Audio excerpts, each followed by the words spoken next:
coming back to school with me. We could have done it all so easily.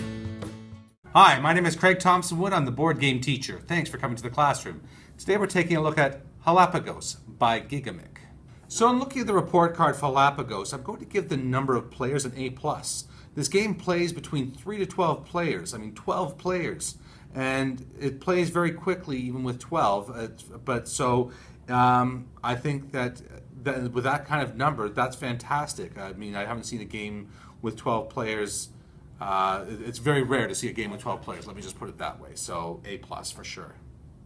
For learning, I'm going to give the game a C. There's some, basic addition, add by up to ones, twos, or threes. There's some doubling, some reading, a little bit of probability. There's really not a lot to this in terms of curricular knowledge. So, certainly some reading as you're reading the cards and comprehending what the cards are saying to you. But overall, the game is more about, the fact that it's cooperative, or at least semi-cooperative, is nice. So you have that whole thing with, learn the collaboration. But overall, it doesn't really teach anything, curricularly in a very strong way. So that's why I give it the C. For fun, I'm going to give the game a B-.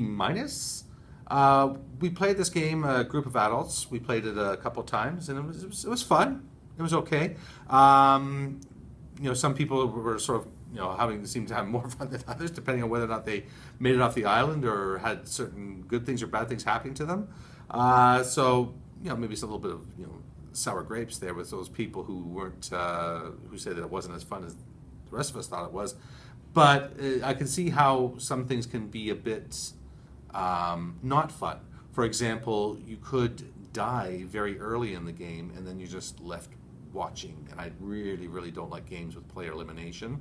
It really shouldn't happen early.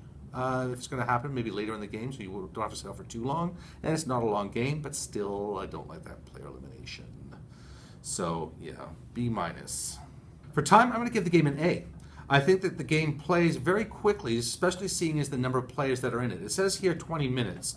Now, 20 minutes, depending on how many players you have in the game, of course, so more players is going to increase the amount of time you're going to need, but I still think the game could play very quickly, even with such a large number. So that's kind of a good sign for a game like this.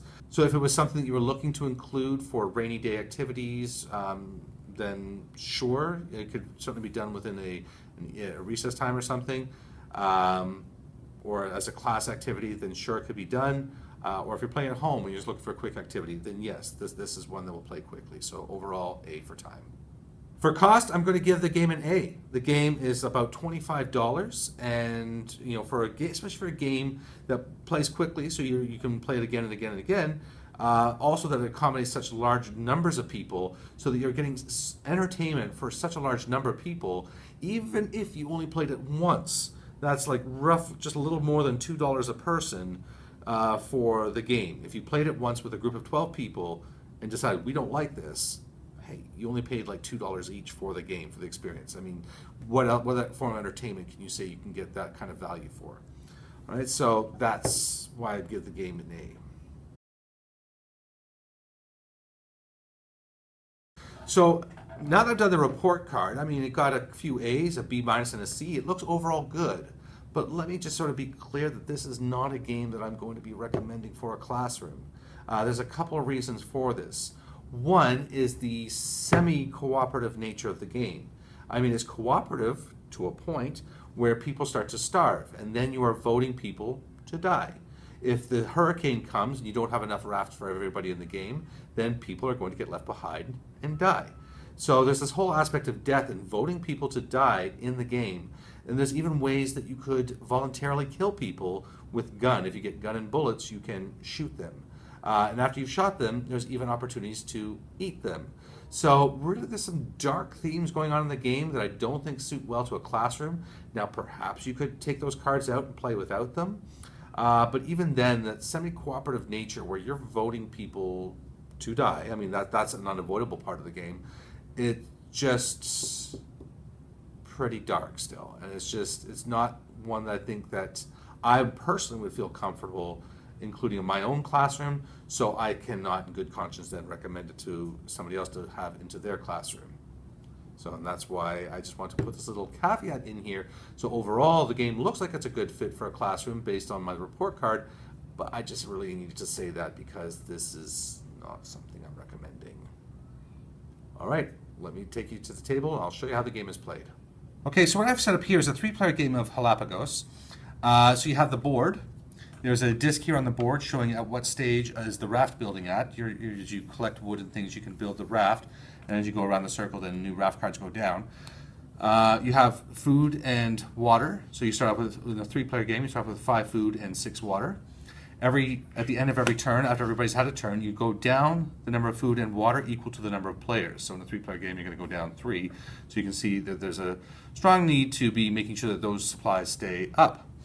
You have the raft cards off to the side here. These are the tombstones. So if you die early, you can put the card in front of you to show you're dead. Or if you get poisoned by a snake or something else, poisoned fish or dirty water, then you can also keep that in front of you, showing that you've been sick.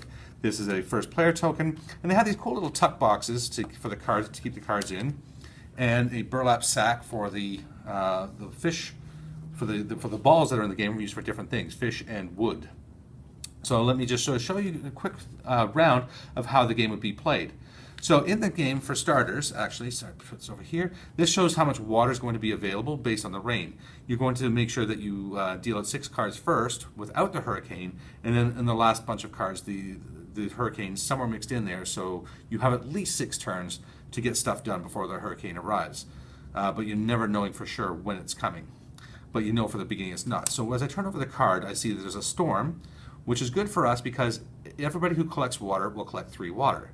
So maybe now's a good time because there's going to be days where it's hot and sunny with 0 water. So this is a time to definitely, as a team, decide, yes, let's collect water.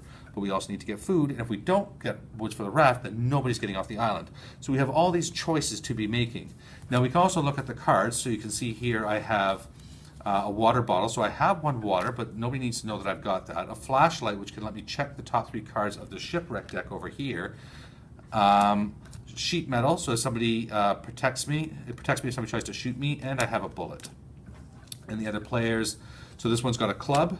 When it's a brown card like this, they can put it in front of them at any time. It lasts for the whole game, so they can protect themselves. No, sorry, they have 2 votes. If we ever go to a vote, they have 2 because their club might makes right, I suppose.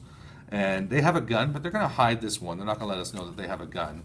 And this person has a couple bullets, a pendulum, and a rotten fish. They've got food, but it's going to make them sick if they eat it. So we'll hold on to that for now. So if it's my turn first, and I'm just going to say, okay, you know what? I'm going to take advantage of the water, and I'm going to take 3 water. So I go up 3 on the water. There are some cards which will allow you to double that, so that's why I was sort of looking through the cards first to see if anybody had such a card. So the next person says, you know what? Water looks pretty good. I'm going to go fishing. So you reach into the thing here, to the bag, I pull out 1, and on this ball there is 2 fish, so I take 2 fish. When you go fishing, you're always going to get 1, 2, or 3 fish. So there's a black ball in here, and it has 3 fish on it. So in this case, the black ball's not bad. And now the next person says, okay, well, our food is good, our water's good. You know what? I am going to go for wood in the forest. So when you go for wood in the forest, you can always pick up the wood outside the forest first, and you move forward 1. Now they choose they want to stop there, they want to go into the forest. They go into the forest, they can choose, there are 1, 2, 3, 4, 5 white balls and 1 black ball. They can choose as many balls as they want without looking, and for every ball they get that's not black, they get 1 wood. If they choose the black ball, they get no wood, plus they get poisoned, which means they miss their next turn. So they're going to push their luck, and they're going to say 3.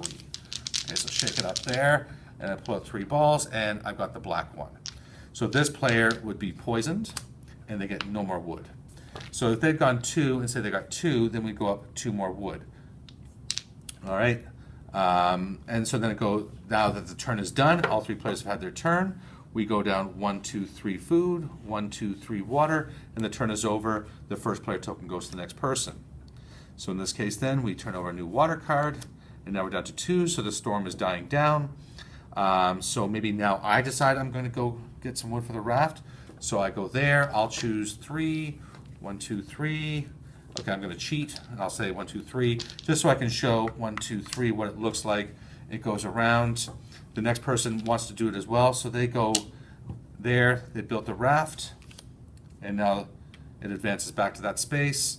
As the raft is built as the 6, it advances forward to the next one, and we have one raft. That means one person is going to get off the island, but when the person gets off the island, they need to make sure they have a food and a water as well. So for every person getting off the island, there needs to be food and water for their journey on the raft. The next person decides, okay, I'm going to go to the shipwreck. So they take the top shipwreck card and they look at it in secret. They get a water bottle, but they don't show us. And the next person says, well, you know what? Our food is going to be low. It's going to go down to 1 if we don't do something about this now. So they're going to go fishing, and they get 2 more fish. So they go up 2. Everybody in the turn is done. So we go 1, 2, 3, down again, and the turn is over. Card goes, and the game continues until such time where you reach the hurricane card. So in the hurricane card, if you need to, you can grab. This means it's going to be the last turn. After this turn, the game is over. You have to have left the island. So if at this time we had 2 rafts, then once everybody's had their turn, if we don't build that 3rd raft, then somebody's going to get voted off the island. Now the person with the club has that extra power, but the 2 people could vote for that one person with the club. In the case of a tiebreaker, I can't remember if it's the person who went first or last, they break the tie. So this way the 2 could gang up against the person with the club and overrule them, and provided they weren't the one who's the tiebreaker. And then they have to make sure they have the food. Now again, if you ever run out of food on a particular day, so say we're at 2 food and we starve, 1, 2, and then 3, so somebody's starving here, then we would have to vote who is going to be the one to die and be removed from the game. So that's it. You're building the raft, you're gathering food and water to stay alive, possibly looking for items which